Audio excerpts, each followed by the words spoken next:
Okay, so Captain Marvel dropped yesterday.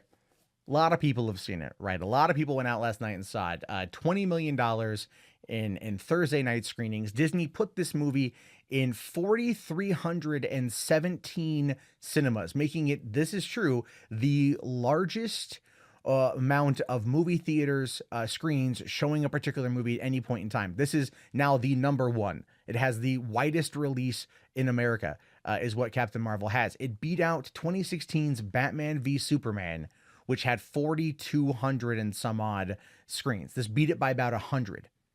That's true.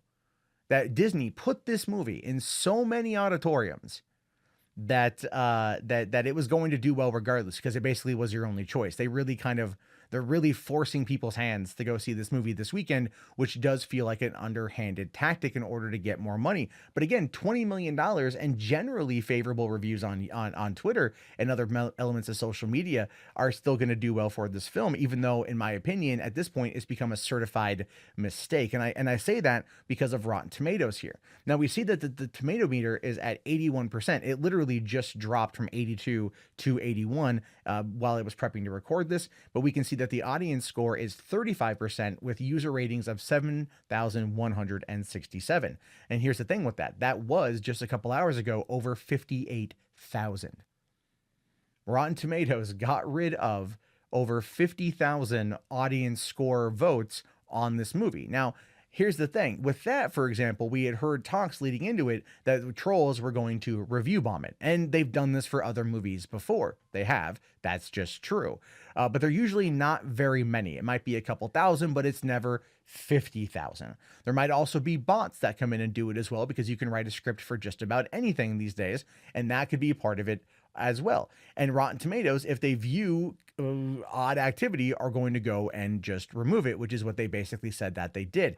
The thing is, though, it doesn't matter. Once they remove 50,000 audience score points or audience, score votes, it's not going to look good for them at all. It's going to look like they are, in fact, trying to protect Captain Marvel. As I reported on yesterday, it appears that YouTube is even coming in to protect Captain Marvel by altering out the search results if you look up Brie Larson, by focusing more on verified news accounts rather than commentary accounts with either more views or at least somewhat even views. And that's a very interesting way of looking at things. And I also speculated on that being kind of the way things might go for the future if these kind of controversies exist, as a way to cut down on spam.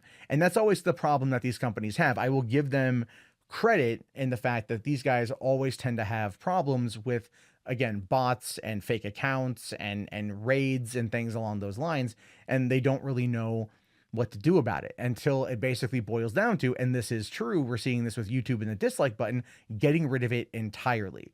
All that happens when review bombs go down is it just makes them restrict more things in order to tighten the control points to be able to stop these kind of things from happening. Troll bombs and raids ultimately just destroy it for everybody else, which I believe is true. But in this particular case, I don't fully believe that it was 50,000 of those people. I do think that there were maybe a lot of valid complaints about the movie, because again, 20 million people, or $20 million in ticket sales from last night is a lot of people, well more than 50,000. And yeah, I would argue that they probably booted a lot of people in the process, which is going to further erode trust in the Rotten Tomatoes brand. So another thing that kind of comes in here being a certified mistake. I mean, again, this movie is registered at 81%.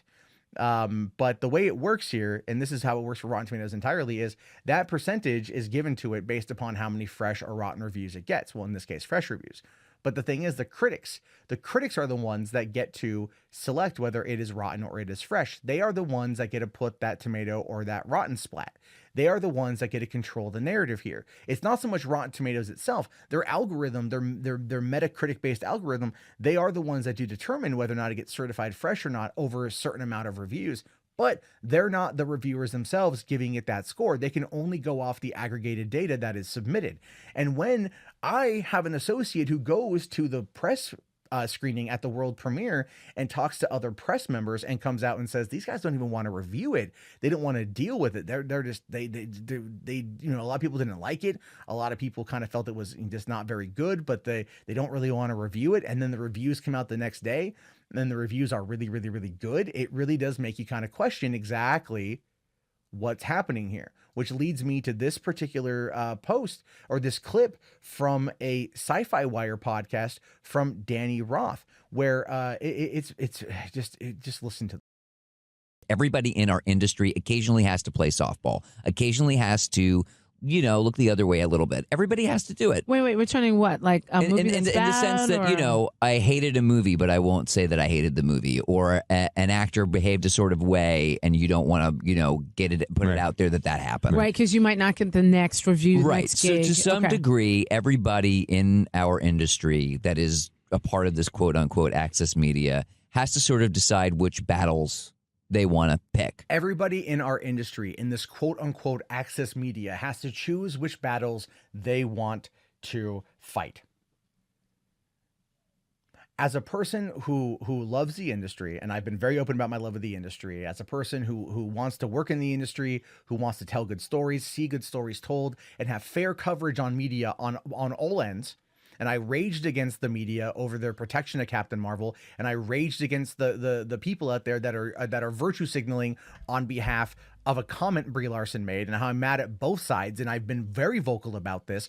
I cannot stand that quote. Danny Roth, I get what you're saying, man. I get it's a game that has to be played. You're trying to maintain your access, so then you get the exclusives, or you get to be involved in it like everybody else, because it all boils down to money and clicks, because that's how you keep the lights on. And dude, I understand that. But there has to come a time when integrity plays a part. There has to come a time when you look at these companies and go, look, I'm not going to bow to your guys' will on this one. I'm not going to be bought off by gift bags and tote bags sent out to these reviewers by these studios trying to get a better review of something. And that's the thing. I'm not saying that they all are, but quite a number of people in enthusiast press are very easily bought off. We've seen this in gaming multiple times, and we definitely know that it happens in Hollywood. Think of it like this. You go, oh, do you guys want to come out for the set visit of this movie? We're going to fly you out for 3 days, put you up in a nice hotel, feed you 3 meals a day, and allow you to tour the studio or tour the set, talk to the actors, and then just talk about your experiences, and you all release it at the same time for maximum hype. Now, don't get me wrong, but I love to do that. Oh, 100%.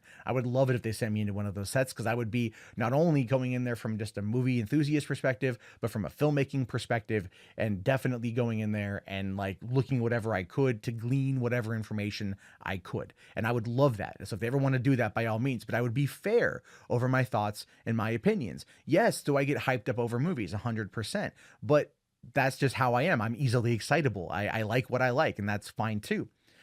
But this movie is a certified mistake. I don't think it should have the certified fresh rating on Rotten Tomatoes. I don't think anything should have the certified fresh rating, because how can we trust it?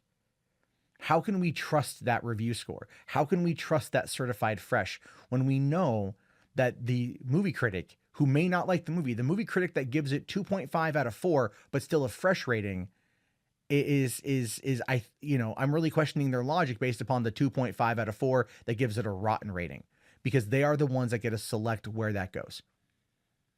I can't be the only one that thinks that way. I can't be the only one that's looking at this and just wanting to pull their damn hair out because of how utterly incompetent this shit has become. But I want to hear your thoughts, your opinions. Write them down below. Hey, thank you so much for watching the video. I greatly appreciate it. While you're here, feel free to check out that subscribe button. Help the channel out. Or you can watch any of the newest videos and make sure that you're caught up to date with what's going on in Hollywood and entertainment. So that way, when you're at work tomorrow, you can wow your friends with the information you learned from watching these videos. That's right. I said it. Subscribe.